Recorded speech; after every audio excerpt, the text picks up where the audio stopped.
TRS party అధికారం కోల్పోతే Bharatiya Janata party పైన పడుతూ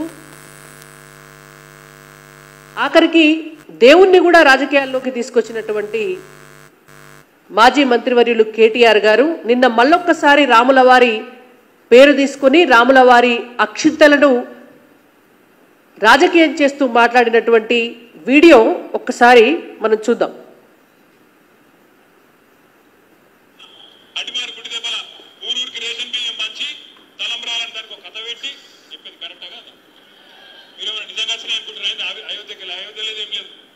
ఏదో ఒక ఎలక్షన్ గెలిచింది మొన్న అటిమారి గుడి దెబ్బల ఊరూరికి రేషన్ బియ్యం పంచి తలంబ్రాలని దానికి ఒక కథ పెట్టి చెప్పేది కరెక్టా కదా?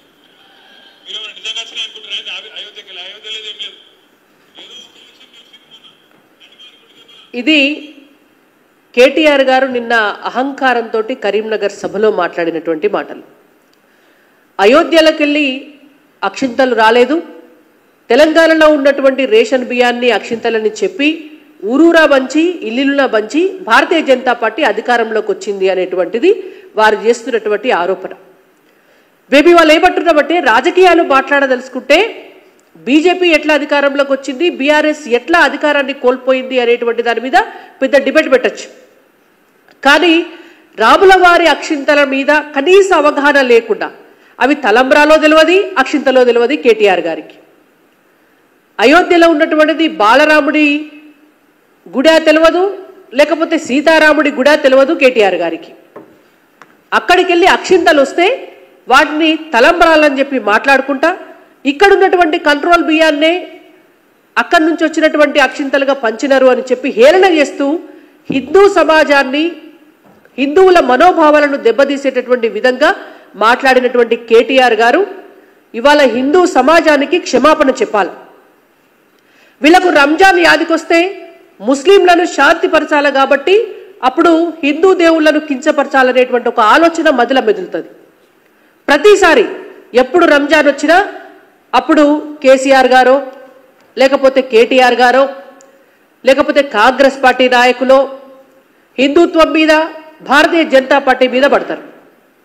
లేకపోతే ఎన్నికలు వచ్చినప్పుడు ముస్లింల ఓటు బ్యాంకు గంపగుత్తగా వాళ్లకు పడాలి కాబట్టి హిందూ దేవుళ్లను కించపరిచి హిందువుల మనోభావాలను కించపరిస్తే వాళ్లకు ఓట్లు వస్తాయి ముస్లింలయ్యి అనేటువంటి ఒక రాజకీయ కుట్రతోటి ఒక కుచితమైనటువంటి స్వభావంతో మాట్లాడినటువంటి మాటలే నిన్న కేటీఆర్ గారు కూడా మాట్లాడినటువంటి మాటలు.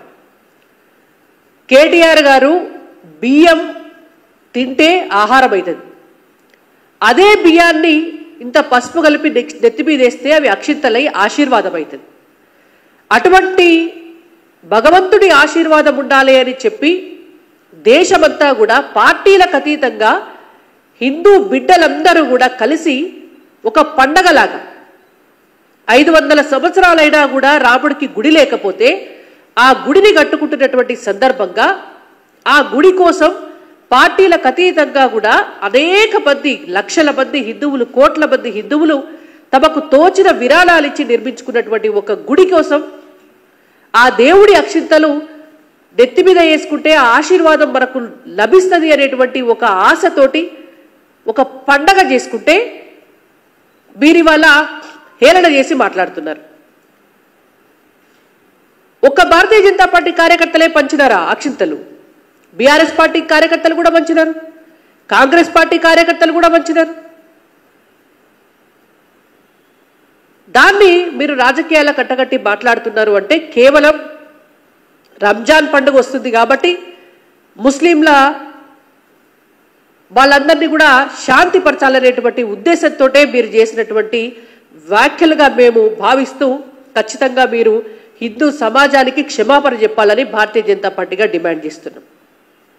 ఇంకో మాట కూడా అన్నారు, ఊరూరు అక్షింతలు వచ్చి మేము ఎంపీ ఎన్నికల్లో 8 సీట్లు గెలిచినాము అని. మరి నిన్న మొన్న జరిగినటువంటి పట్టభద్రుల ఎమ్మెల్సీ ఎట్లా గెలిచినాం? నిన్న మొన్న జరిగిన టీచర్స్ ఎమ్మెల్సీ ఎట్లా గెలిచినాం? 3 ఎమ్మెల్సీ ఎన్నికలైతే అట్లా 2 ఎమ్మెల్సీలు Bharatiya Janata party గెలుచుకుంటే 1 MLC independent గెలుచుకున్నారు. ఇవాళ మీ పార్టీకి కనీసం పోటీ చేసే ముఖం లేదు ఎన్నికలల్లా. ఇలా భారతీయ జనతా పార్టీ తెలంగాణ రాష్ట్రంలో 2 ఎంపీలు ఉంటే 8 ఎంపీల స్థానానికి వచ్చింది. 1 ఎమ్మెల్యే ఉంటే ఇవాళ 8 మంది ఎమ్మెల్యేల స్థానానికి వచ్చింది. 1 ఎమ్మెల్సీ ఉంటే ఇవాళ 3 ఎమ్మెల్సీ స్థానాలకు వచ్చింది. మరి బీఆర్ఎస్ పార్టీ ఎక్కడొచ్చింది? అధికారాన్ని కోల్పోయి గుండు 0 ఎంపీ స్థానాలను తెచ్చుకొని ఎమ్మెల్సీ స్థానాలకు వచ్చేసరికి కనీసం పోటీ కూడా చేయలేనటువంటి పరిస్థితికి మీ పార్టీ వచ్చింది. అది కేటీఆర్ గారు యాదకుంచుకోవాలనేటువంటిది భారతీయ జనతా పార్టీగా బేట్ చేస్తున్నటువంటి హెచ్చరిక. దాన్ని బట్టి అర్థమవుతుంది భారతీయ జనతా పార్టీ ఎక్కడున్నది, బీఆర్ఎస్ పార్టీ ఎక్కడున్నది అని. ఇంకోటి దొంగల ముఠా అనగానే బాగా రోషం పొడుచుకొస్తుంది వాళ్ళకు. దొంగల ముఠా కాకపోతే బీఆర్ఎస్ పార్టీది, కాంగ్రెస్ పార్టీది ఇంకేమన్నా మంచి ముఠానా? ఇవాళ రాసుకొని పూసుకొని తిరుగుతున్నారు. ఇవాళ కేసీఆర్ గారిని, బీఆర్ఎస్ పార్టీని దొంగలు అన్నటువంటిది మేం కాదు. మీకు ఒక పేపర్ క్లిప్పింగ్ చూపిస్తాను నేను. ఇది 1997లో, దీనిపైన డేట్ కూడా ఉన్నది. 1997 మార్చ్ 15 ఆనాడు వార్తాపత్రికలో వచ్చినటువంటి వార్త. దొంగ నోట్ల మంత్రిని సాగనంపుదాం అని చెప్పి స్వయంగా ఆనాడు సిద్దిపేట ఆర్డీఓ కార్యాలయం ఎదుట జరిగిన ధర్నాలో ప్రసంగిస్తున్న పిసిసి మాజీ అధ్యక్షులు వి హనుమంతరావు గారు.